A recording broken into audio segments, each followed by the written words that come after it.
Hello everyone, welcome to Liquika classes. ఈ వీడియోలో మనం ఇండియన్ పాలిటీలోని 5 important MCQs with explanation discuss చేద్దాం. ఈ వీడియోలో మనం డిస్కస్ చేయబోయే 5 క్వశ్చన్స్ ఏంటంటే, 1. Heart and soul of Indian constitution అని ఏ ఆర్టికల్ ని అంటారు? 2. మినీ కాన్స్టిట్యూషన్ అని ఏ కాన్స్టిట్యూషనల్ అమెండ్మెంట్ యాక్ట్ ని అంటారు? 3. జాయింట్ సిట్టింగ్ మీటింగ్ ని ఎవరు ప్రిసైడ్ చేస్తారు? 4. ఏపీ లెజిస్లేటివ్ అసెంబ్లీలో ఎంతమంది నామినేటెడ్ మెంబర్స్ ఉన్నారు? 5. Watch dog of public person ని ఏ కాన్స్టిట్యూషనల్ బాడీని అంటారు? ఈ 5 ఎంసీక్యూస్ గురించి పూర్తిగా డిస్కస్ చేద్దాం. అయితే మీరు చేయవలసింది ఏంటంటే వీడియోని పాస్ చేసి ఆన్సర్ చేయడానికి ట్రై చేయండి. సో టాపిక్ లోకి వెళ్ళిపోతే, ఫస్ట్ క్వశ్చన్, ఇండియన్ కాన్స్టిట్యూషన్ లోని ఏ ఆర్టికల్ ను రాజ్యాంగం యొక్క హార్ట్ అండ్ సోల్, హృదయం మరియు ఆత్మ అని పిలుస్తారు? Answer option D, article 32. Doctor BR Ambedkar గారు ఆర్టికల్ 32ను ఇండియన్ కాన్స్టిట్యూషన్ యొక్క హార్ట్ అండ్ సోల్ అని చెప్పారు. అసలు ఆర్టికల్ 32 అంటే రైట్ టు కాన్స్టిట్యూషనల్ రెమెడీస్. ఈ ఆర్టికల్ సిటిజన్స్ కి తమ ఫండమెంటల్ రైట్స్ కు ఏదైనా భంగం కలిగితే డైరెక్ట్ గా సుప్రీంకోర్టుకు వెళ్లే హక్కుని, అధికారాన్ని ఇస్తుంది. అయితే సుప్రీంకోర్టు ఈ ఆర్టికల్ ద్వారా రిట్స్ కూడా ఇష్యూ చేయగలదు. ఆ రిట్స్ ఏంటంటే habeas corpus, mandamus, prohibition, certiorari and quo warranto. ఇక్కడ మెయిన్ పాయింట్ ఏంటంటే ఫండమెంటల్ రైట్స్ ఉన్న వాటిని ప్రొటెక్ట్ చేయడానికి రెమెడీ అంటే ఆర్టికల్ 32 లేకపోతే అవి యూజ్లెస్ అవుతాయి. అందుకే డాక్టర్ బిఆర్ అంబేద్కర్ గారు ఆర్టికల్ 32ని heart and soul of Indian constitution అని చెప్పారు. సెకండ్ క్వశ్చన్, ఏ రాజ్యాంగ సవరణను మినీ కాన్స్టిట్యూషన్ అని పిలుస్తారు? Answer option C, 42nd constitutional amendment act 1976. 1976లో ఎమర్జెన్సీ సమయంలో 42nd కాన్స్టిట్యూషనల్ అమెండ్మెంట్ యాక్ట్ని చేశారు. ఈ అమెండ్మెంట్ ద్వారా రాజ్యాంగంలో చాలా మార్పులు చేశారు. Major and wide ranging changes అనేవి చేశారనమాట.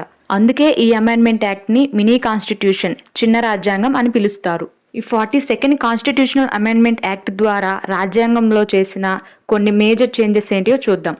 ఈ అమెండ్మెంట్ యాక్ట్ ద్వారా ప్రియాంబుల్లో చేంజెస్ చేసి సోషలిస్ట్, సెక్యులర్, ఇంటిగ్రిటీ అనే 3 పదాలను చేర్చారు. రెండోది ఏంటంటే పార్లమెంట్ పవర్ ని ఇంక్రీజ్ చేశారు. అంటే పార్లమెంట్ కి కాన్స్టిట్యూషన్ ని అమెండ్ చేసే పవర్ ని బలపరిచారు. ఇంకా జ్యుడిషియల్ రివ్యూ పవర్ ను కొంతవరకు పరిమితం చేయడానికి ప్రయత్నించారు. మూడోది ఏంటంటే ఈ అమెండ్మెంట్ ద్వారా ఫండమెంటల్ డ్యూటీస్ ని యాడ్ చేశారు. పార్ట్ 4A ద్వారా ఫండమెంటల్ డ్యూటీస్ ని ఆర్టికల్ 51A చేర్చారు. ఇంకా directive principles of state policy అంటే డిపిఎస్పీస్ ని స్ట్రెంథన్ చేశారు. ఇలా చాలా మార్పులు అనేవి ఈ కాన్స్టిట్యూషనల్ అమెండ్మెంట్ యాక్ట్ లో చేశారు. మార్పులు ఇంత ఎక్కువగా ఉన్నాయని దీన్ని ఒక చిన్న రాజ్యాంగం, మినీ కాన్స్టిట్యూషన్ అని పిలవడం మొదలుపెట్టారు అండ్ పిలుస్తున్నారు. Third question, joint sitting meeting ని ప్రిసైడ్ చేసేది ఎవరు? అంటే ఉమ్మడి సమావేశంకి అధ్యక్షత వహించేది ఎవరు? Answer option C, speaker of Lok Sabha. First of all joint sitting గురించి ఆర్టికల్ 108లో పేర్కొన్నారు. ఏదైనా బిల్లు విషయంలో లోక్సభ మరియు రాజ్యసభకి మధ్య గొడవ జరిగినప్పుడు, అంటే డెడ్ లాక్ ఏర్పడినప్పుడు ఆర్టికల్ 108 ప్రకారం ప్రెసిడెంట్ జాయింట్ సిట్టింగ్ ను సమ్మాన్ చేస్తారు. అంటే ఉమ్మడి సమావేశానికి పిలుస్తారు. కానీ దానికి అధ్యక్షత వహించేది మాత్రం లోక్సభ స్పీకర్ మాత్రమే. జాయింట్ సిట్టింగ్ మీటింగ్ కి పిలుపునిచ్చేది మాత్రం ప్రెసిడెంట్, కానీ ఆ మీటింగ్ కి అధ్యక్షత వహించేది మాత్రం లోక్సభ స్పీకర్ మాత్రమే. ఒకవేళ స్పీకర్ లేకపోతే డిప్యూటీ స్పీకర్ అధ్యక్షుడిగా ఉంటారు. కానీ వైస్ ప్రెసిడెంట్ మాత్రం ఎప్పుడూ దీనికి అధ్యక్షత వహించరు. Fourth question, Andhra Pradesh legislative assembly అంటే విధానసభలో నామినేటెడ్ మెంబర్స్ సంఖ్య ఎంత? Answer option D, 0. ఇండియన్ కాన్స్టిట్యూషన్లోని ఆర్టికల్ 333 ప్రకారం స్టేట్ లెజిస్లేటివ్ అసెంబ్లీలో ఆంగ్లో ఇండియన్ కమ్యూనిటీకి రిప్రజెంటేషన్ లేకపోతే గవర్నర్ ఒక సభ్యుడిని నామినేట్ చేయవచ్చు. అయితే 2020లో చేసిన 104వ కాన్స్టిట్యూషనల్ అమెండ్మెంట్ యాక్ట్ ద్వారా ఆంగ్లో ఇండియన్ నామినేషన్ ప్రొవిజన్ ను అబాలిష్ చేశారు. అంటే లెజిస్లేటివ్ అసెంబ్లీలో ఒక ఆంగ్లో ఇండియన్ పర్సన్ ను నామినేట్ చేయాలనే ప్రొవిజన్ ను తొలగించారనమాట. గతంలో ఆంగ్లో ఇండియన్ కమ్యూనిటీ నుంచి ఒకరిని గవర్నర్ నామినేట్ చేసేవారు. కానీ 104th కాన్స్టిట్యూషనల్ అమెండ్మెంట్ యాక్ట్ 2020 ద్వారా ఈ ఆంగ్లో ఇండియన్ నామినేషన్ని తొలగించారు. కాబట్టి ఇప్పుడు ఆంధ్రప్రదేశ్ అసెంబ్లీలో నామినేటెడ్ మెంబర్స్ ఎవరూ లేరు. ఫిఫ్త్ క్వశ్చన్, ఏ కాన్స్టిట్యూషనల్ బాడీని watchdog of public purse అని పిలుస్తారు? Answer option C, comptroller and auditor general. CAG, comptroller and auditor general of India.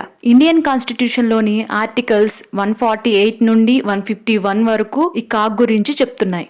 ఈ కాగ్ అనేవారు భారత రాజ్యాంగంలోని ఒక ముఖ్యమైన కాన్స్టిట్యూషనల్ అథారిటీ. అయితే భారత రాష్ట్రపతి ఆర్టికల్ 148 ప్రకారం కాగ్ను అపాయింట్ చేస్తారు. CAG is a auditor of government spending, so called watchdog of public purse. మన దేశంలో ప్రభుత్వ ఖర్చులను ఆడిట్ చేసేది కాగ్, అందుకే కాగ్ని వాచ్డాగ్ ఆఫ్ పబ్లిక్ పర్స్ అంటారు. కాగ్ గవర్నమెంట్ ఖర్చులను ఆడిట్ చేసిన తర్వాత ఆ రిపోర్ట్స్ని ప్రెసిడెంట్కి సమర్పిస్తాడు. కాగ్ని డాక్టర్ బిఆర్ అంబేద్కర్ గారు మోస్ట్ ఇంపార్టెంట్ ఆఫీసర్ అని వర్ణించారు.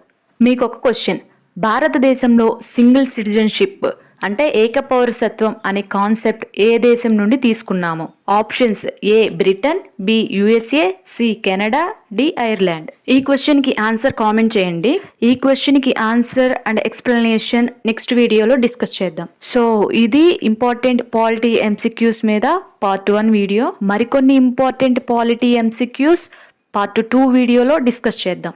మీకు ఈ వీడియో అండ్ ఈ క్వశ్చన్స్ యూస్ఫుల్ అనిపిస్తే please like, share and subscribe చేయండి. Thank you.